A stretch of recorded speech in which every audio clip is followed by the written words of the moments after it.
اعوذ باللہ من الشیطان الرجیم بسم اللہ الرحمن الرحیم خرد کو غلامی سے آزاد کر، خرد کو غلامی سے آزاد کر، جوانوں کو پیروں کا استاد کر، انہیں عشق کے پل لگا کر اڑا، انہیں عشق کے پل لگا کر اڑا، یہی خاک جگنو بنا کر، یہی خاک جگنو بنا کر۔ اور میرے ہم ساتھیوں السلام علیکم ورحمۃ اللہ۔ آج مجھے جس موضوع پر لکشائی کرنے کا موقع ملا ہے وہ دراصل مجھ سے بہت بڑا سوال کیا گیا ہے، کیا ہم آزاد ہیں؟ جناب والا، اس سوال کا جواب لکھنے کے لیے جب میں نے قلم اٹھایا تو میرے نگاہوں کے سامنے اس کے بعد کہنے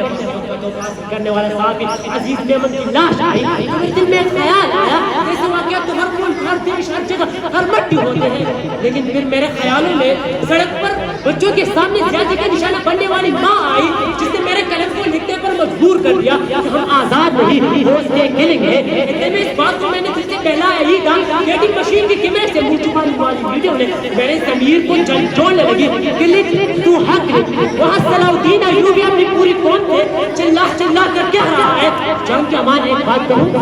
جہاں ذہنی توازن ٹھیک نہ ہونے پر کسی شخص کو بے دردی سے مارا جائے وہ کوئی آزاد نہیں، آج میں مارا گیا ہوں کل کسی اور کو مارا جائے گا۔ انصاف کو تو سوچ بھی مت، بس مذمت سے کام چلایا جائے گا، بس مذمت سے کام چلایا جائے گا۔ تیری بنیاد میں ہے لاکھوں شہیدوں کا لہو، تیری بنیاد میں ہے لاکھوں شہیدوں کا لہو، ہم تجھے گنج و عالم میں گرا پاتے ہیں، ہم تجھے گنج و عالم میں گرا پاتے ہیں۔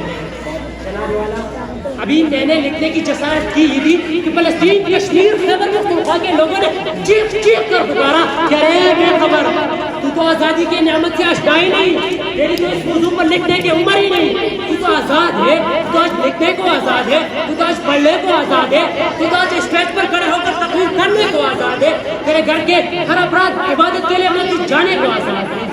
چلو مان لیا، بیچ بیچ میں لوگ معاشرے کے خرابیوں کی وجہ سے انصافی کے شکار ہوئے ہوں گے، ان کو شیر و فیروز کے مجمع کے سامنے ان کے لیے حق کی آواز اٹھانے کے لیے آزاد ہے۔ ہمیں تو یہ حق بھی نہیں کہ بیت المقدس پر اپنا پرچم لہرا سکے، ہمیں تو یہ حق بھی نہیں کہ سرینگر گھر کو اپنی ملکیت بتا سکے۔ ارے اگر آج تم نے خود کو اس قلم سے آزاد نہ لکھ لیا تو یاد رکھو 1947 کی قربانی کو برباد کیا، تم نے لفظ آزادی کی غلط تشریح کر کے بیکار کیا، اور تم نے لفظ آزادی سے انکار کیا، اور تم نے اس قلم سے خود کو قیدی کہہ کر قلم کا غلط استعمال کیا، اور تم نے اس قلم سے خود کو قیدی کہہ کر قلم کا غلط استعمال کیا۔ جناب والا، یہ چیخیں، یہ پکار، یہ آواز میری سماعت سے ٹکرائی، میرے ہاتھ کانپنے لگے، قلم مجھ سے نیچے گرا اور میں نے اس موضوع پر لکھنے سے انکار کیا، اور بلاخر نتیجہ اس پر بول کر اس محفل میں بیٹھے ہر شخص کو دونوں پہلو بتا کر فیصلہ آپ پر چھوڑ دیتا ہوں کہ کیا ہم آزاد ہیں۔ فیصلہ کرنے سے پہلے ایک بات ذہن میں رکھو کہ ہم ابن روشنی بھی، ہم جابر بھی، ہم ابن خلدون بھی، ابن الہاشم، ہم شاعری میں شیرازی ہے، ہم نغمہ گیری میں فردوسی ہے، ہم دوست بنے تو مملے شاہ، ہم وش بنے، ہم رخ بنے، جب جنگ ہوئی تو دلہا دریا خان بنے، جب امن ہوا تو اکبر کے تنگ بنے، جب امن ہوا تو اکبر کے تنگ بنے۔ وطن کی فکر کرنا دا مصیبت آنے والی ہے،